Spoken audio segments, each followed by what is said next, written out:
सब कुछ मैंने सजाया है अपने भैया और भाभी के लिए। चुखो है ना मम्मा, ये कितना सुंदर बेड है, मैं तो इसी पे सोऊंगा। अरे अरे अरे अरे इधर आ। ये तेरी माँ का कमरा है। तुम तो बड़े हो गए हो, बड़े बच्चे मम्मी के कमरे में नहीं सोते हैं। मैं तुम्हारा बिस्तर बाहर लगा देती हूँ। चल। ये सब दीदी ने ही सजाया है, मुझे भी दीदी ने ही तैयार किया, अकेले ही सब कुछ कर लिया। चल।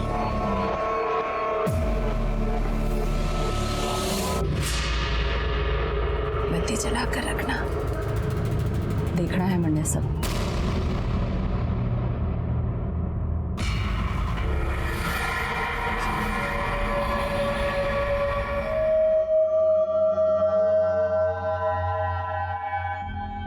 तो खुश है ना? बहुत। ये मेरी लाइफ का सबसे अच्छा दिन है। हमारा भी।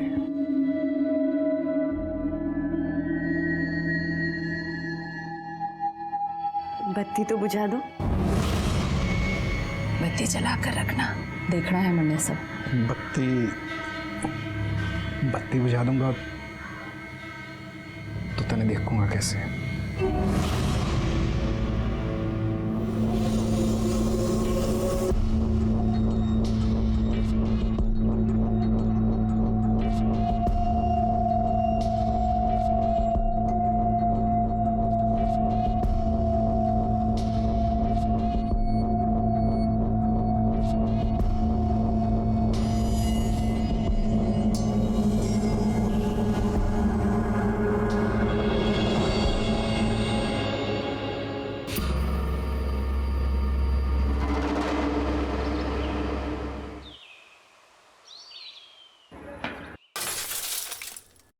भावना आंटी का कान पड़ गया, भागो।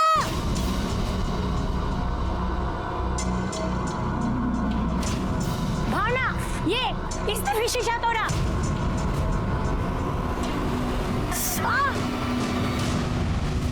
ये कौन है? इसे पहले तो नहीं देखा। अरे वो राना है ना, उसके घर में जो किराएदार है शर्मा, उसका ही बच्चा है ये। कौन? रति का? पर उसका बेटा तो काफी बड़ा है। रति नहीं, रति का भाई मोहन, उसका बच्चा है ये।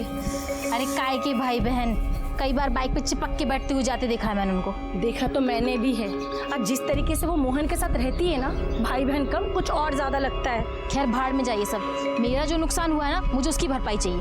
और मेरे हाथ में जो काटा वो भी। चलो।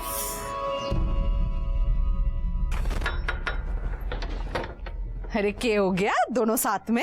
भाभी, आपके घर में जो छोरा है ना, उसने मेरी खिड़की का कांच तोड़ दिया। बताओ ये भी कोई बात होती है भला? ये गली है, मैदान थोड़ी जो क्रिकेट खेलने लग जाते हैं बच्चे सड़क पे। अरे छोरा ही तो है, छोरा ही तो शरारत करे हैं, उसमें के। लो। मैं जी माफी मांगू थारे से, आप शीशा लगवा लियो, आगे खर्चा दे दूंगा मैं। जी ठीक है। मैं चलता हूँ, थोड़ा लेट हो रहा हूँ। जा भाई। अरे रश्मि, मोहन की बीबी अभी कुछ दिन पहले ही शादी की है दोनों ने। वो छोरा जिसने शीशा तोड़ा है वो इसी का है। अच्छा। रश्मि, ये हमारे पड़ोसी, ये भावना भाभी, ये अवनी भाभी। अच्छा, तभी मैं सोचूं वो बच्चा किसका है, पर बच्चा कुछ ज्यादा बड़ा नहीं है। अरे वो इसकी पहली शादी से है। अच्छा अच्छा, पर पहले वाली शादी क्यों तोड़ी? टूटी ना है, एक्सीडेंट हुआ है, तभी तो इतनी छोटी सी उम्र में इसको दूसरी शादी करनी पड़ी। पर घनी किस्मत वाली ठहरी, मोहन जैसा दूल्हा मिला, इसको और इसके बेटे को दोनों को खुशी से अपना लिया।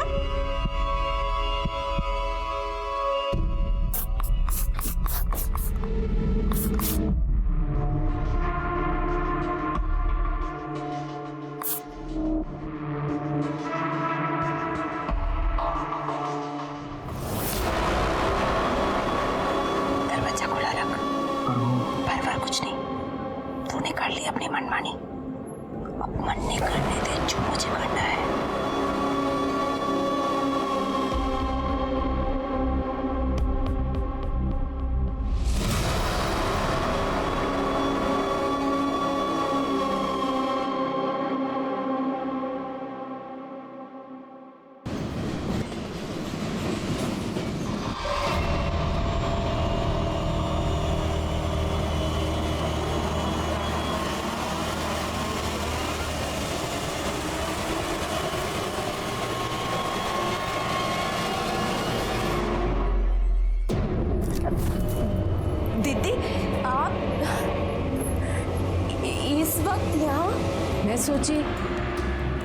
आज हम तीनों साथ में सोते हैं, मैं, तू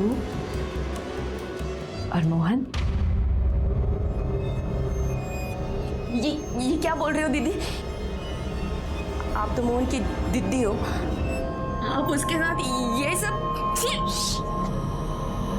बोले घड़ा है, जैसा कहती हूँ वैसा कर, बड़ा मजा आएगा। मैं ही शुरू कर देती हूँ। छोड़ो दीदी, दीदी छोड़ो मुझे।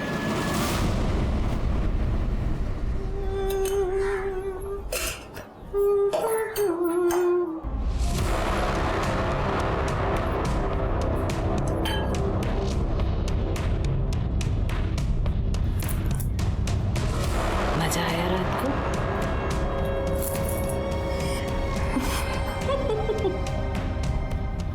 हमारा फोन नहीं दिख रहा कहीं, देखा है? क्या करेगी फोन का? मैं हूं ना मजा कराने के लिए। आज रात को तैयार रही हो, डबल मजा कराऊंगी। चाय?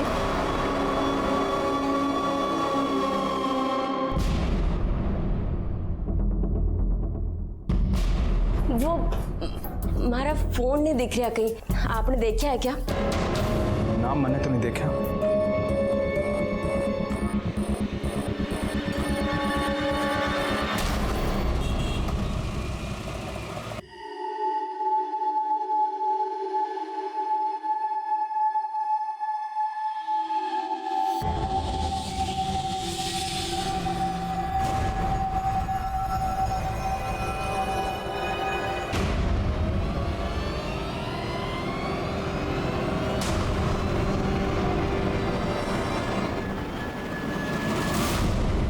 रत्ती दीदी से कुछ बोलते क्यों नहीं हो? ऐसी भी कोई बहन हो वे कोई अपने भाई के संग? जी मोहन, अगर तुम दीदी से कुछ नहीं बोलोगे तो मैं बात करूंगी। तो कुछ मत कहिए, आज जो कहा बस करती जाओ। लोगों में अलग अलग तरह की मानसिकता देखने को मिलती है, जिसे समझ पाना बहुत ही मुश्किल होता है। रति का अपने ही भाई और भाभी के साथ सोना और मोहन का उसे झेलना बहुत ही अजीब था। ऐसी क्या मजबूरी थी मोहन की जिसने उसे खुद ही नहीं बल्कि रश्मि को भी मजबूर कर रखा था। पर ये जो भी था, एक क्राइम की दस्तक जरूर थी, जो रश्मि को पहली बार तब मिली जब रति उनके कमरे में पहली बार आई थी। ये दस्तक हर रात रश्मि को मिल रही थी, जिसे अनदेखा करने के लिए वो मजबूर थी। पर आखिर एक दिन उसके सब्र का बांध टूट गया। छोड़, अभी हाल जाऊंगी मैं घर छोड़कर, अपने बेटे को भी लेके जाऊंगी, हाँ, पति को भी लेके जाऊंगी, और जो मैं होने नहीं दूंगी। हाँ, नहीं हो जाऊंगी, तू नहीं चलोगी, मैं नहीं जाएगी, तू छोड़ मुझे। क्यों क्यों भीड़ लगा रखी है? नहीं समझ आ रहा है? तू नहीं चलोगी, काम डाल दिया तुमने? चलो मैं क्या? बात सुन मेरी, हाँ, चिल्लाने की कोई जरूरत नहीं है। छोड़ मुझे, चिल्लाऊंगी। बहुत हो गया दीदी दीदी, अब तेरा भांडा मैं सबके सामने फोड़ के रहूंगी। नहीं रहना है मुझे तेरे इस घर में। अरे बावड़ी हो गई है क्या? किधर जाएगी? हाँ, तू जाएगी मतलब मेरा भाई भी इधर से जाएगा, और जो मैं होने नहीं दूंगी। हाँ, नहीं हो जाऊंगी, तू नहीं जाएगी, नहीं जाएगी,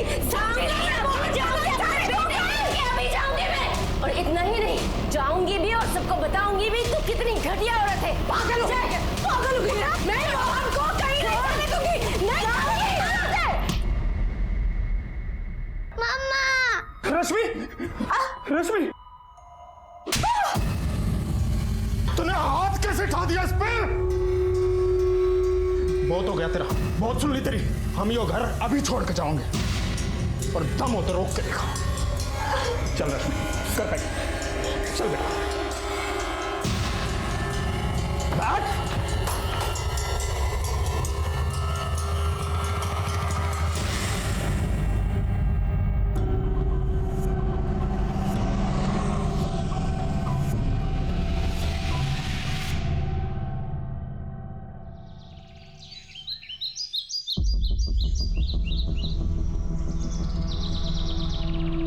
अरे क्या बात होगी चौधरी साहब, जो इस भरी दोपहरी में बुला लिया है? ऐसी बदबू आ रही है जैसे कोई जानवर मर गया हो।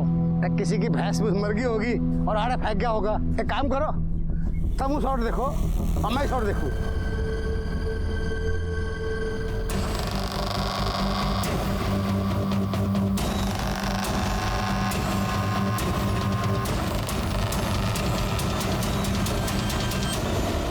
तुम लोग आसपास देखो, बॉडी के और टुकड़े मिलते हैं क्या? सर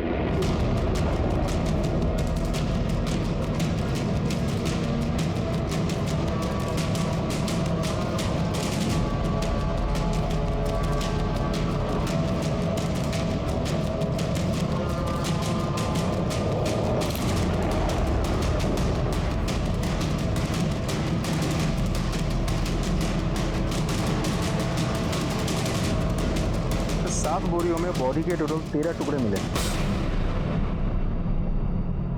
सर देख के तो लगता है किसी एक ही औरत के बॉडी पार्ट्स हैं। और उधर देखिए सर, राइट हैंड पर ओम का टैटू बना हुआ है।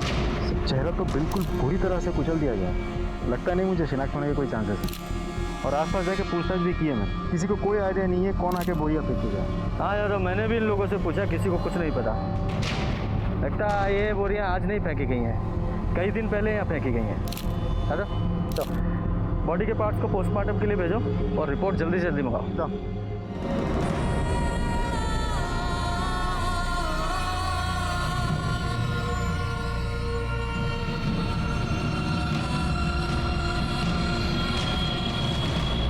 अंकल पैसे दो ना, भूख लगी है। चल चल निकल यहाँ से। अंकल प्लीज दो ना, बहुत भूख लगी है। तो भूख लगी है तो काम करना, भीख क्यों मांगता है? काम करने से खाना मिलेगा। खाना भी मिलेगा और पैसा भी मिलेगा, करेगा काम?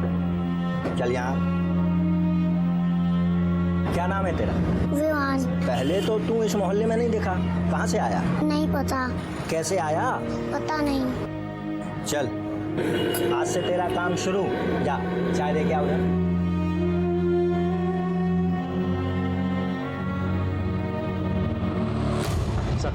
बोरियों में जो डेड बॉडी टुकड़ों में हमें मिली थी, पोस्टमार्टम रिपोर्ट के मुताबिक 30-32 साल की एक प्रेग्नेंट औरत ही थी, जिसकी हाइट 5 फीट 2 इंच, रंग गेहुआ और बाल काले थे। सब मौत करीब 6 दिन पहले हुई थी। इसका मतलब 24 सितंबर को शाम को 7 बजे से लेकर रात के 12 बजे के बीच मौत हुई थी। सब पोस्टमार्टम रिपोर्ट के मुताबिक उसके चेहरे में और सर में मल्टीपल इंजरीज हैं, जो किसी हथौड़े जैसे भारी चीज़ से कई बार वार करने की वजह से हुई थी। सर का तो एकदम चूरा बना हुआ है। सब मारने के बाद डेड बॉडी को किसी आरी जैसी चीज़ से इतने छोटे छोटे टुकड़ों में काटा गया है, जिसमें उसका फेटस भी काटा और उसके भी टुकड़े टुकड़े हो गए।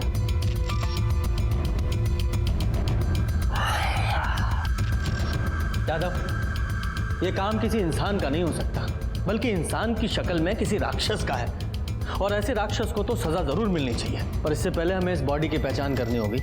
एक काम करो, जहाँ ये बॉडी मिली है वहाँ जितने भी रास्ते हैं, उन पर जितने भी सीसीटीवी लगे हैं, उन सब की 24 तारीख से लेकर कल तक की सीसीटीवी फुटेज निकालो। सर मैंने हेड कांस्टेबल को स्पॉट में भेज दिया है, देखने के लिए कि वहाँ कोई सीसीटीवी कैमरा है या नहीं। अगर है तो हमें बहुत जल्द फुटेज मिल जाएगी। गुड। एक काम और करो, गुरुग्राम के जितने भी पुलिस स्टेशन है सबको अपडेट करो और अपनी साइट पे इस औरत की एज, हाइट, कॉम्प्लेक्शन, इसके टैटू के बारे में, ये बॉडी कितने टुकड़ों में मिली, सब कुछ अपडेट करो A to Z। NCR और आसपास के थानों में भी सबकी इस बॉडी के बारे में बताओ। Sir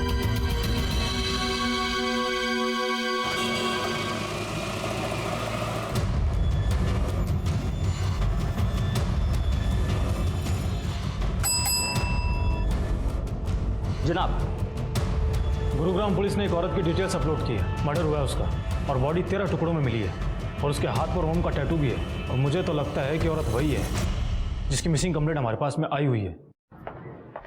sir, Mahendragarh police station से मेल आया। जिस औरत की डिटेल हमने भेजी थी उससे मैच करती हुई एक औरत की मिसिंग कंप्लेंट भी उन लोगों के वहाँ सितंबर 1st वीक में दर्ज हुई थी। सितंबर 1st वीक? उस औरत का नाम है रश्मि भटनागर और उसके हाथ में भी एक ओम का टैटू है। सर, ये मिसिंग कंप्लेंट उसकी माँ ने दर्ज करवाई थी। यादव, हो सकता है ये औरत वही हो, क्योंकि ये भी सितंबर के पहले हफ्ते में गायब हुई थी और उसका मर्डर 24 सितंबर को हुआ, यानी कि गायब होने के 10-15 दिन तक तो ये जिंदा थी। तो सवाल ये है कि इन दिनों में इसने अपनी माँ से कांटेक्ट क्यों नहीं किया? ये बच्चा कौन है? सर, ये रश्मि का बेटा है। रश्मि और ये दोनों एक ही साथ गायब हुए थे। रश्मि की माँ ने बेटी और नाती दोनों की मिसिंग कंप्लेंट दर्ज करवाई थी एक ही साथ। मतलब बच्चा भी गायब था। अब माँ तो मिल गई है, बच्चा कहाँ है?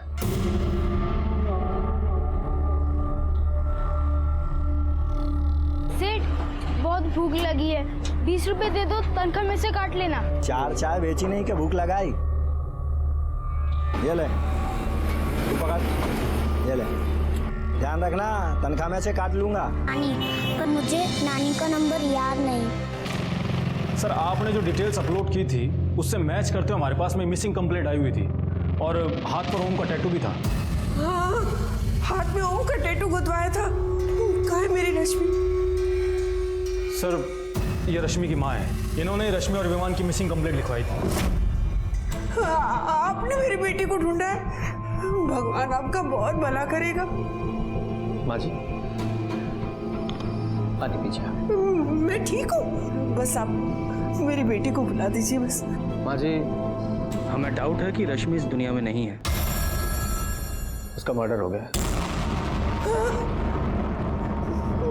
नहीं,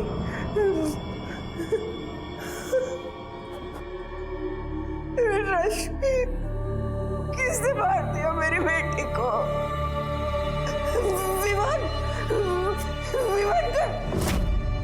विवान कहाँ है, किस हाल में है, ये तो हमें नहीं पता, लेकिन आप जो कुछ भी रश्मि के बारे में जानती है सब बताइए, ताकि हम रश्मि के कातिल को पकड़ सकें और विवान को ढूंढ सकें।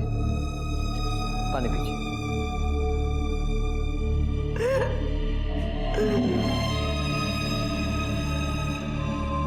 माँ जी बताइए। उसका तो नसीब ही बड़ा था, इतनी सी थी तब बाप का साया उठ गया उसके सर से। ब्याह किया पर वहां भी नसीब से हार गई।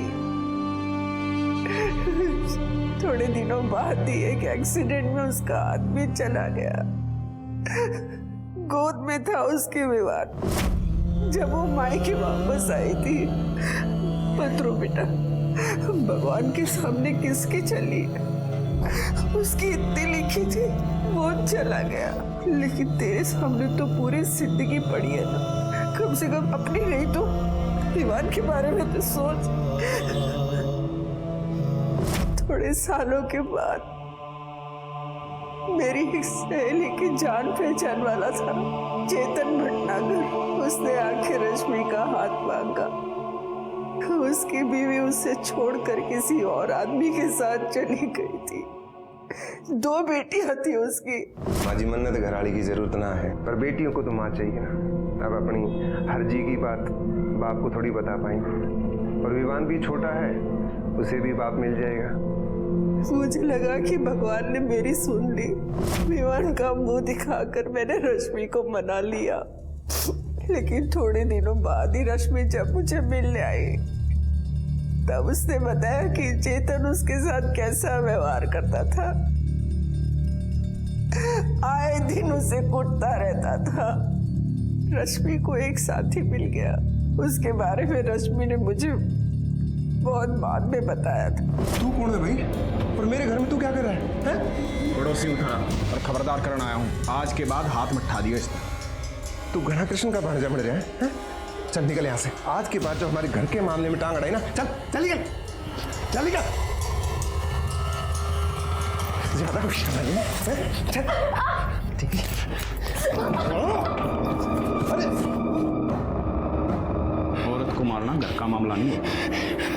सुने, उठाए गिरा नहीं हूँ तेरे की तेरिया, गवर्नमेंट फर्म में काम करूँगा। एक कंप्लेंट कर दी ना तेरी तो घर का मामला जेल में सुलझेगा। मोहन ने उस जल्लाद से उसे बचाया था, दोनों में बातचीत होने लगी, प्यार हो गया, लेकिन ये बातें उस चेतन को पता चल गई और मोहन और चेतन के बीच में बहुत बड़ा नाटक हो गया। और सितंबर के पहले हफ्ते में ही रश्मि विवान को लेकर मोहन के साथ चली गई और मंदिर में जाके उन दोनों ने ब्याह कर लिया। मम्मी वो मैं और विवान मोहन के साथ है, मैंने और मोहन ने मंदिर में शादी कर ली है। लेकिन उस दिन के बाद ना ही उसका फोन आया, ना ही उसकी कुछ खबर मिली, इसीलिए मैं यहाँ रिपोर्ट लिखाने आई थी। सर हमें जब पता लगा कि रश्मि और विवान के लापता होने में चेतन का हाथ है तो हमने उससे पूछताछ भी की। मिसिंग ना भाई साहब, भाग गई थी जैसे पहले वाली भागी थी। अब जैसा करेगी वैसा भुगतेगी। मुझे क्या जरूरत है उसे या उसके बेटे को कुछ करने की? अपनी पहली बीवी की भड़ास निकालने के लिए तो उसे जानवरों की तरह मारता था, अब वो तुझे अकेला छोड़ के चली गई है तो कुछ नहीं करेगा। हम इज्जतदार लोग हैं साहब, दो पैसे की औरत के लिए अपनी इज्जत मिट्टी में नहीं मिला सकता। आप मुझे अगर अरेस्ट करने की सोच कर आए हैं तो आप उसे ले आओ, मैं मार देता हूँ, आप मुझे अरेस्ट कर लेना। सर हमने दोनों को बहुत तलाश किया लेकिन उन दोनों का कुछ भी पता नहीं चला अभी तक। राठी, यादव का रश्मि का फ़ोन नंबर और इस चेतन का एड्रेस लिखवा दो।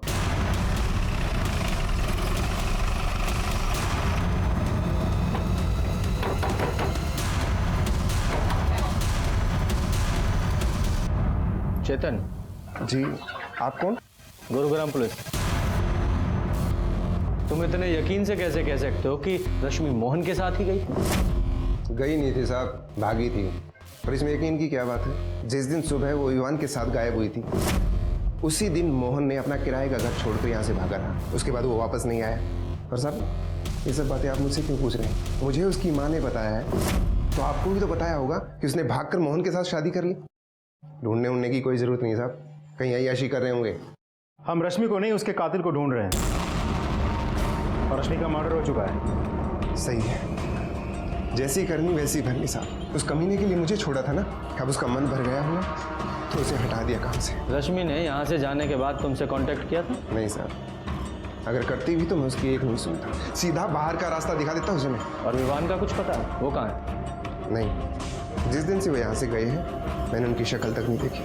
देखो, कुछ और जानते हो तो वो भी बता दो, वरना बाद में मौका नहीं मिलेगा। कुछ पता है? क्या हुआ?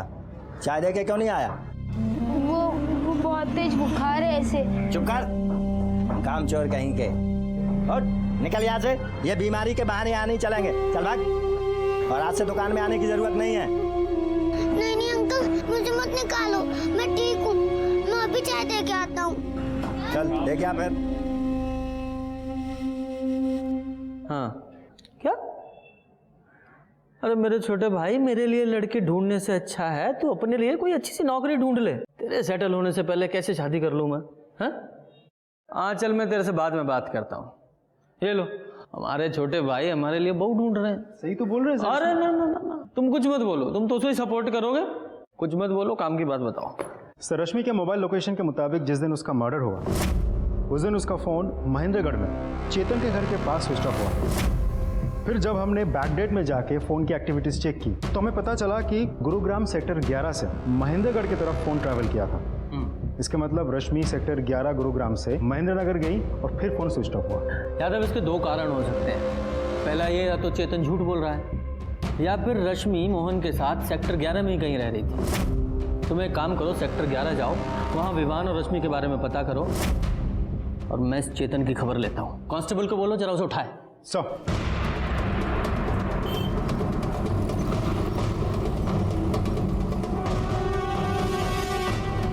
दो चाय देना। ये ले। विवान, ये सुन, क्या हुआ इसे? इसे बहुत तेज बुखार है।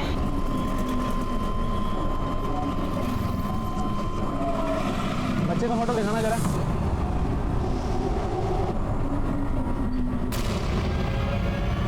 बच्चा तो यही है, मैं इसे हॉस्पिटल लेके जा रहा हूँ। तुम साहब को हमारे को बच्चा मिल गया। झूठ बोल रहा है तू। रश्मि की मोबाइल लोकेशन से साफ पता चल रहा है जिस दिन उसका मर्डर हुआ वो तुझसे मिलने आई थी। कसम से सर, वो मेरे घर ना आई सर। आई थी और तूने बदला लेने के लिए उसका खून कर दिया, क्योंकि एक बार उसकी वजह से तेरी बेइज्जती हुई थी ना। और क्या कहा था तूने पीएसआई राठी के सामने? अगर आप लोग मुझे अरेस्ट करने की सोच कर आए हैं तो आप उसे ले आओ, मैं मार देता हूँ, आप मुझे अरेस्ट कर लेना। कहा था कि नहीं? इसलिए जब वो तेरे घर आई तूने उसे मार दिया, फिर उसके टुकड़े टुकड़े किए, बोरी में भरे और फेंक दिया। ना वो मेरे घर आई और ना मैंने ऐसा कुछ किया है सर। आधा किलो कर दो इसका। देखिए जरा, आपने इन दोनों को यहाँ कहीं देखा है? ये रश्मि और इसका बेटा विवान है। हाँ सर, ये दोनों हमारे ही मोहल्ले में रहते हैं, शर्मा जी के मकान में। पर कुछ दिनों से इनको देखा नहीं है। ये शर्मा फैमिली इनके रिलेटिव्स हैं? अब रिलेशन का तो पता नहीं, पर रत्ती मोहन की बहन है। पर रंग ढंग देख के भाई बहन जैसा तो नहीं लगता है। अच्छा, ये लोग रहते कहाँ हैं? मकान नंबर? ये गली से दूसरा मकान। Thank you. अरे उन दोनों के बीच की वो बात तो बता दे।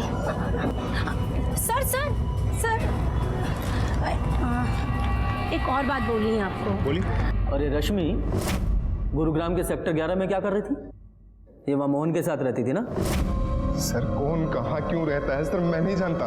मैं महेंद्रगढ़ में रहता हूँ, मैं बस इतना जानता हूँ सर।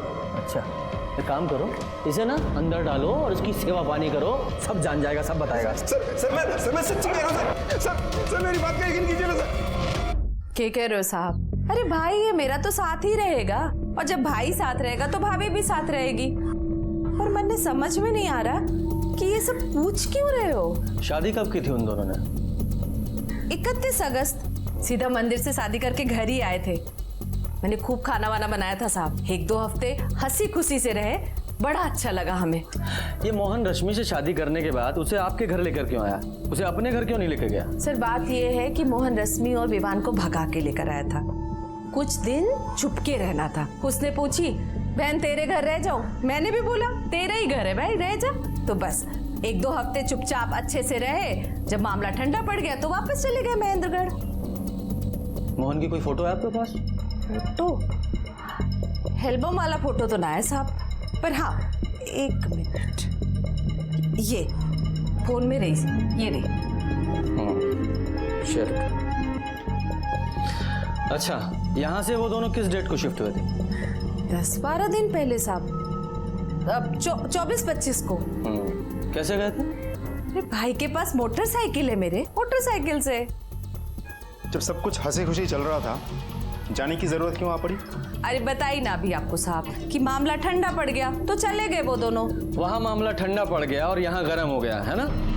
हमें पता चला है कि आप लोगों के बीच बहुत बड़ा झगड़ा हुआ था। किसी ने तो किसी को थप्पड़ मारा था, हाथापाई भी हुई थी। इसके अगले दिन ही वो यहाँ से चले गए। अरे साहब वो झगड़ा थोड़ी था, और ऐसा छोटा मोटा झगड़ा किस घर में नहीं होता, आप बताओ। हुई थी बहसबाजी साहब, हुई थी। भाई बहन में छोटी मोटी बहसबाजी तो होती रहती है। उसने बोला बहना मैं जा रहा हूँ, मैंने भी बोला तेरी मर्जी तू जा। बोला था फोन करेगा, आज तक तो फोन ना किया उसने। उसने फोन नहीं किया तो आपने किया होगा ना? अरे मोहन बड़ा गुस्से वाला है साहब, उसने ना करा तो मैंने भी ना करा। सोचा गुस्सा ठंडा हो जाएगा तो आप पे आप फोन कर लेगा। अच्छा, ये महेंद्रगढ़ में ये मोहन कहाँ रहता है? एड्रेस दीजिए उसका। साहब अपना घर तो है नहीं उसका, कहीं किराए विराए पे लिया होगा। अब छोटा मोटा घर तो लिया नहीं होगा साहब, बीवी बच्चे वाला है तो बड़ा ही घर लिया होगा। बीवी बच्चे उसके साथ में नहीं है, क्योंकि रश्मि का मर्डर हो चुका है। क्या कह रहे हो साहब? हाँ, मोहन और विवान दोनों लापता हैं। अब मोहन ही बता सकता है कि क्या हुआ था उन लोगों के साथ।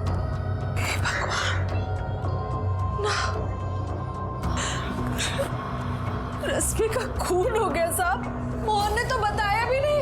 ऐसा नहीं हो सकता साहब, 10 दिन पहले तक तो सब कुछ ठीक था यहाँ। कितने खुश थे साहब वो दोनों एक दूसरे के साथ। हे भगवान, किसकी नजर लग गई इन सबको। अच्छा, जैसे ही आपको मोहन या विवान की कोई खबर लगे हमें इन्फॉर्म कीजिएगा। जी साहब। क्या हो गया? तो मुझे लगा रति मोहन के लिए जेन्युइनली दुखी है, लेकिन पड़ोसी उसे पूछताछ करके पता चला कि दोनों के बीच भाई बहन का रिश्ता नहीं था सर, कुछ तो गड़बड़ है। हाँ, पड़ोसी शायद ठीक ही कह रहे हैं यादव, क्योंकि इतनी प्यारी बहन को इतने प्यारे भाई की कोई खबर ही नहीं है। इस शर्मा फैमिली की कुंडली निकालो, खासकर इस रति की। और हाँ, उसे डेंगू है और हमने उसे अस्पताल में भर्ती करा दिया है, और सरिता जी को भी इन्फॉर्म कर दिया है। चलो अच्छा है, बच्चा जिंदा है। एक काम करो, जब तक विवान को होश ना आए वो इसके पास भटकना नहीं चाहिए। उसका स्टेटमेंट सबसे पहले हम लेंगे। जी सर। जनाब, आरटीओ से पता चला है कि मोटरसाइकिल मोहन के नाम पर रजिस्टर्ड थी और एड्रेस मोहन की बहन रति के घर का है, और बाइक अभी तक बरामद नहीं हो पाई है। जनाब, मोहन का फोन भी चेतन के घर के आसपास ही स्विच ऑफ हुआ था। ये देखिए सर। यादव, अगर रश्मि का और मोहन का फोन ये चेतन के घर के पास स्विच ऑफ हुआ है, और रति के बयान के मुताबिक ये तीनों महेंद्रगढ़ के लिए 24 तारीख को निकले थे, और इन सब कांड में अगर चेतन का हाथ है तो मोहन की बाइक महेंद्रगढ़ में ही कहीं आसपास मिलनी चाहिए। सर ऐसा भी तो हो सकता है कि दूर कहीं जाके उसने बाइक को ठिकाने लगा दी हो। हाँ, पर जहाँ भी ठिकाने लगाया वहाँ मिलनी तो चाहिए ना। यादव, एक काम करो, ये मोहन की बाइक का रजिस्ट्रेशन नंबर एनसीआर और आसपास के स्टेट में फैला दो, हो सकता है कोई क्लू मिले। सर, जब ये केस शुरू हुआ तो बहुत टेंशन थी। इतने सारे टुकड़ों में मिली बिना चेहरे वाली बॉडी की आखिर पहचान कैसे होगी? और पहचान हुई, विमान भी मिला जो बेचारा हॉस्पिटल में बीमार पड़ा था। एक एक करके केस की परतें खुल रही थी पर कुछ पुख्ता सबूत हाथ नहीं लग रहे थे। मोहन गायब था और उसकी बाइक चेतन के घर के पास मिली, पर तभी विवान को होश आया, मानो हमारे केस को होश आ गया। मम्मी कहाँ है? मेरी पापा के वजह से नहीं। हाँ बेटा, आप पहले थोड़ा सा स्ट्रांग हो जाओ, है ना, तब उनको बुलाते हैं। आपको ऐसे बीमार देखेंगी तो उनको अच्छा नहीं लगेगा ना? हाँ?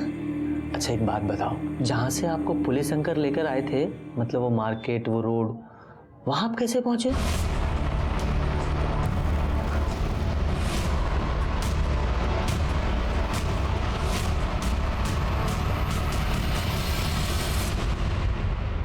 सर 4 महीने से शर्मा फैमिली पानीपत में किराए पे रहती है। मोहन वहाँ रति से मिलने आता था। सर रति का कोई छोटा भाई है ही नहीं, एक बड़ा भाई है जिसका नाम है सिद्धार्थ और वो कोलकाता में रहता है। सर रति के माँ बाप पहले ही मर चुके हैं। जब पानीपत के उस ओनर से बात हुई तो पता चला कि रति और मोहन के बीच कभी भाई बहन का रिश्ता था ही नहीं, नाजायज संबंध थे, और इसी कारण की वजह से उस ओनर ने उन दोनों को घर से निकाल दिया था। हो सकता है यादव, ये हो सकता है क्योंकि रति के पानीपत से गुरुग्राम शिफ्ट होने के कुछ दिनों बाद ही मोहन ने रति के घर आना जाना शुरू कर दिया था। और जैसा कि विवान ने बताया, तो ये भी हो सकता है कि रश्मि से शादी के बाद भी मोहन ने रति से नाजायज संबंध रखे।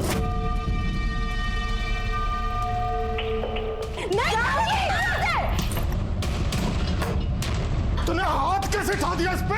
हम यो घर अभी छोड़ के जाऊंगे। मम्मा खोलो, मम्मा खोलो, मम्मा। प्रॉब्लम यह है कि विवान के बयान से यह साबित नहीं होता कि रति ने, उसके हस्बैंड ने और उसके बेटे ने मिलकर ही रश्मि को मारा था। अगर इन्होंने रश्मि को मारा तो फिर वो मोहन कहाँ है? वो भी गायब है। कहीं मोहन का भी तो इन सब में हाथ नहीं है। और फिर रश्मि और मोहन दोनों के फोन लोकेशन वहाँ महेंद्रगढ़ में चेतन के घर के पास मिले, यहाँ तक कि मोहन की बाइक भी उसके घर के पास ही मिली है। और ये रश्मि की बॉडी वहाँ महेंद्रगढ़ में नहीं, यहाँ गुरुग्राम में मिली। तो क्या ये तीनों रश्मि को वापस यहाँ गुरुग्राम में लेकर आए, फिर से मारा? कुछ तो मिसिंग है, कहीं क्या हो सकता है? जनाब, मैंने शर्मा फैमिली का रश्मि के मर्डर वाले सप्ताह का कॉल रिकॉर्ड चेक किया, जिसमें पता चला कि रति का बेटा कुंदन मर्डर वाली रात मोंटी अरोरा नाम के एक लड़के से एक नहीं 3 बार बात किया है। और फोन की मूवमेंट चेक की तो शाम 8 बजे, रात 10 बजे और सुबह 6 बजे मोंटी के घर पे गया। बुलाओ सर। हाँ सर, कुंदन का फोन आया था, उसको आरी मशीन की ज़रूरत थी, वही लेने आया था। फिर रात दोबारा उसका कॉल आया, कह रहा था उसको वैन की ज़रूरत है, उसको फर्नीचर काट के दिल्ली भिजवाना था। फिर रात 10 बजे वो आया, गाड़ी लेके चला गया। अगले दिन सुबह 6 बजे गाड़ी आरी सब वापस करके चला गया। तो ये आरी और वैन मतलब तुम्हारी गाड़ी कहाँ है? तुम्हारे घर पे? हाँ जी सर, घर पे। तिवारी साथ लेके जाओ और ये आरी और गाड़ी दोनों सीज करो और फॉरेंसिक भेजो। सर मतलब शर्मा फैमिली ने रश्मि का मर्डर और टुकड़े अपने ही घर में किए हैं? शायद। यादव, अगर उसके टुकड़े भी घर में ही किए गए हैं तो कंफर्म है कि बाथरूम में किए होंगे, क्योंकि एक तो बाथरूम से आवाज़ बाहर नहीं जाएगी, ऊपर से ब्लड साफ करने में भी आसानी होगी। यादव एक काम करो, इस शर्मा फैमिली के घर को ना अच्छे से और स्पेशली बाथरूम को अल्ट्रावायलेट ट्रीटमेंट दो। हो सकता है वह रश्मि के ब्लड स्पॉट्स में है।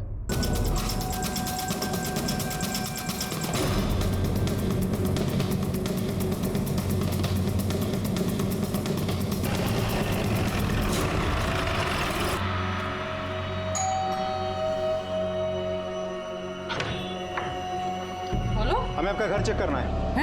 घर चेक करना है?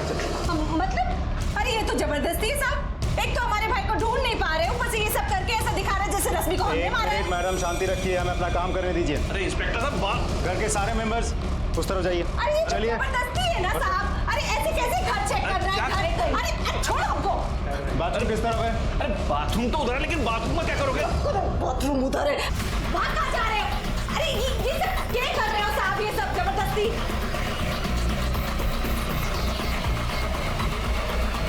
सर ये देखिए,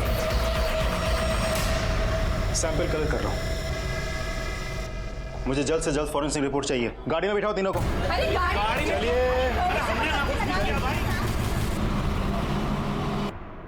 जनाब, ये रिपोर्ट्स यादव सर, ये जो रति के घर में ब्लड मिला है ये तो रश्मि के डीएनए से मैच होता है। इसका मतलब ये हुआ कि रश्मि के टुकड़े बाथरूम में ले जाके किए गए। और ये है कार के ब्लड रिपोर्ट। ये जो मोंटी की वैन में 2 ब्लड ग्रुप मिले हैं इसमें से एक रश्मि के ब्लड ग्रुप से मैच होता है। इसका मतलब ये हुआ कि रश्मि की लाश ठिकाने लगाने के लिए मोंटी की वैन का इस्तेमाल हुआ है। और ये दूसरा ब्लड किसका है? अब तुम्हारा भाई बहन का नाटक हो गया खत्म। दीवान ने सब बता दिया है। और तुम्हारे बाथरूम से और मोंटी की गाड़ी से रश्मि के खून के निशान मिले हैं। सच सच बता दो, रश्मि के साथ क्या किया, कैसे मारा उसे? मैं ना मारना चाहती थी उससे, पर क्या करती, मोहन ने हाथ उठा दिया था मेरे पे। हम यो घर अभी छोड़ के जाऊंगे। और शाम को बैग लेकर घर से जाने लगा। मोहन, क्या है ये सब? मोहन, मैं कहीं नहीं जाने दूंगी तुझे। उसका विजय से शादी करने के लिए बोला, तो इसका मतलब ये नहीं कि तू कुछ भी मनमानी करेगा। कहीं नहीं जाएगा। अरे क्या नहीं किया तेरे वास्ते? शादी की उससे ताकि लोगों को हम पे शक ना हो। और आज उसी के साथ तू भाग के जाएगा। मजबूर कर दिया तूने। मैं एक रात भी आराम से नहीं रहने दिया। बहुत उतावली हो रही है। तू अंदर जा, मैं भी आई। हाँ, अरे खुश कर देता तूने। मैं पैसे दे रहा था ना तेरे शौक पूरे करते ही, पर ना सब कुछ चाहिए, ये भी चाहिए, ये भी चाहिए। गंद मचा दिया इस घर में। तो इसकी वजह से बात सुना रहा है ना मुझे। आज मैं इसे छोड़ूंगी। छोड़। फिर ये इसने, कुंदन ने एक सलाह दी। मैं मोंटी की वैन भी ले आया और उसके टुकड़े बोरी में भर के अलग अलग जगह फेंक दिए। मोहन के साथ क्या किया?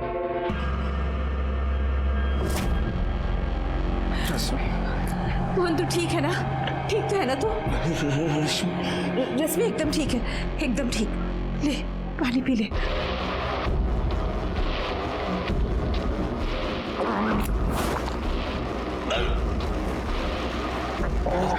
रश्मि चाहिए थी ना तुझे? जा, भेज दिया तुझे उसके पास। मर जा तू। उसकी बॉडी को कैसे ठिकाने लगाया?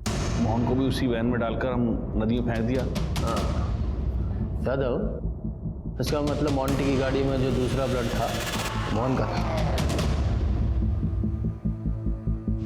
और ये रश्मि और मोहन का मोबाइल और उनकी बाइक चेतन के घर पे कैसे पहुंचे? और फिर ये विवान को कैसे छोड़ा, कहाँ छोड़ा, उसका क्या किया? मैंने विवान को नशे की गोली दे रखी थी। फिर मैंने रश्मि के और एक कुंदन ने मोहन के कपड़े पहनकर विवान को बेहोशी की हालत में मोटरसाइकिल पे बिठा के महेंद्रगढ़ की सड़क पे छोड़ दिया। और फिर मोटरसाइकिल को चेतन के घर के पास खड़ी की और रश्मि और मोहन का फ़ोन वहीं बंद करके नाले में फेंक दिया।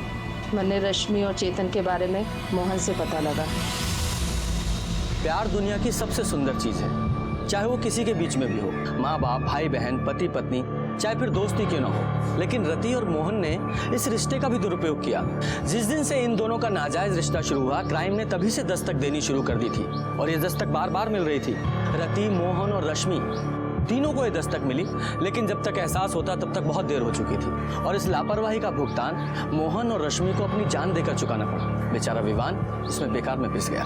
इसलिए जब भी कोई अनैतिक सी इच्छा मन में जन्म ले, आपको सतर्क हो जाना चाहिए और उस दस्तक को सुनते हुए उससे दूरी बना लेनी चाहिए। और इसी के साथ मैं आपसे विदा लेता हूं। फिर मिलूंगा एक नए केस के साथ। तब तक देखते रहिए क्राइम पेट्रोल दस्तक। मकसद बताना नहीं, बचाना है। जय हिंद।